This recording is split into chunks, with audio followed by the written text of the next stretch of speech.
zapatuan egingo duguna ezberdina da. Lehenengo aldiz izango da guretzat bertsolariekin aritzea. Bi obra egingo ditugu haiekin. Bertsolariak Sabi eta bere arreba itsasopaia izango dira. Esateko guretzat zorte handia izan da haiekin kontatzea.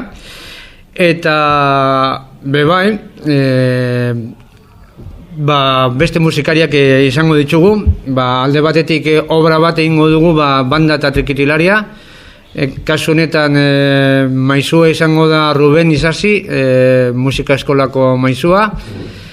Gero albokaria egongo da bebai, baita txistuak ere hori dela eta folklore departamentua osoa hor sartuta egongo da, hemendik eskerrak aiei bebai, parte hartzeagatik.